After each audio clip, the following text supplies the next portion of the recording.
Day 22 22তম দিনে এসে দাঁড়িয়ে বরবাদের বক্স অফিস কালেকশন নিয়ে চলে এসেছি। হাই এভরিওয়ান, আমি রূপম চলে এলাম আজকের প্রথম ভিডিও নিয়ে। প্রথমে জানাচ্ছি সবাইকে ভেরি ভেরি গুড মর্নিং। আশা করছি তোমরা সবাই খুব ভালো আছো এবং সুস্থ আছো। বন্ধুরা, গতকালকে একটা স্মরণীয় দিন ছিল, বহুত গন্ডগোলেরও দিন ছিল, কারণ প্রিমিয়ার শো দেখেই যে অবস্থা লাস্ট পর্যন্ত কি হলো। কিন্তু আমি খুব হ্যাপি ভিডিওর শুরুতেই সেই খুশির প্রকাশটা করব, সেটা হচ্ছে তানিম ভাইয়ের জন্য। তানিম ভাইয়া সেই ডে 1 থেকে ডে 26 26 দিন অপেক্ষা করেছে শুধুমাত্র মেগাস্টারের জন্য।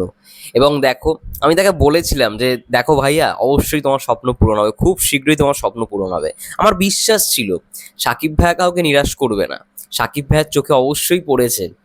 তার জন্য দেখো, গতকালকে প্রিমিয়ারে তানিম ভাইয়া সাকিব ভাইয়ার দেখা পেয়েছে, সাক্ষাৎ পেয়েছে এবং টি শার্টের সিগনেচার পেয়েছে। এর থেকে বড় ভালোবাসার কি হতে পারে, এর থেকে বড় জিনিস আর কি হতে পারে?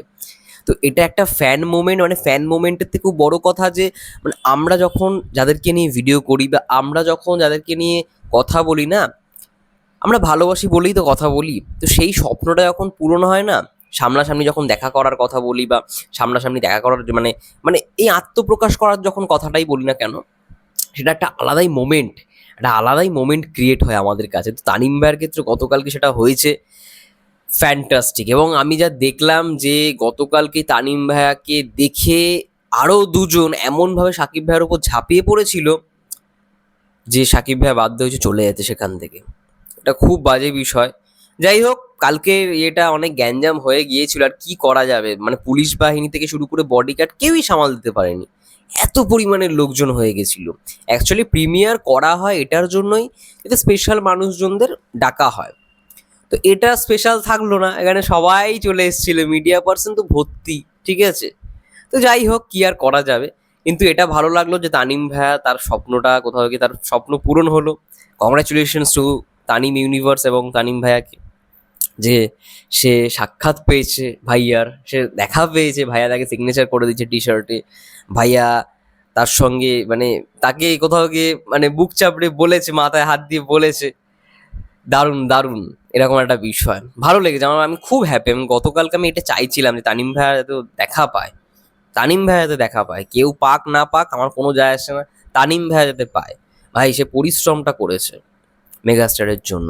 যাই হোক, এখন আমরা কথা বলতে এসেছি ডে 22, বরবাদের 22তম দিনে এসে দাঁড়িয়ে কালেকশন দেখো, অলরেডি 55 crore প্লাস, অর্থাৎ 55 কোটির উপরে বরবাদ কিন্তু ঢুকে গেছে। এটা ডে 21-এর কালেকশন।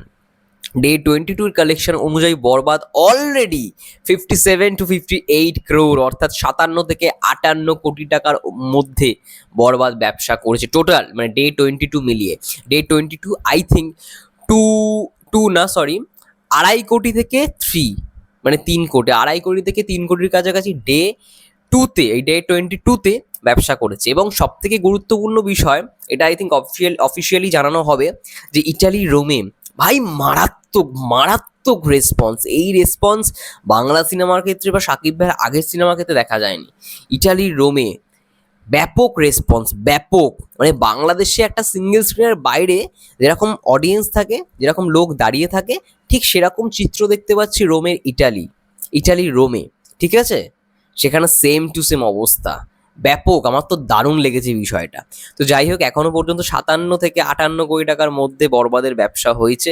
আই থিঙ্ক সেটা 57 কোটি, খুব কম হলে 57 কোটি 50, বা খুব বেশি হলে 58 কোটির কাছাকাছি, এরকমই বরবাদে টোটাল ডে 22 মিলিয়ে কালেকশন দাঁড়িয়েছে। তোমাদের কি মন্তব্য বরবাদের কালেকশন নিয়ে অবশ্যই কমেন্ট করে জানাও। ততক্ষণের জন্য সবাই ভালো থেকো, সুস্থ থেকো, টেক কেয়ার, দেখা হচ্ছে নেক্সট ভিডিওতে।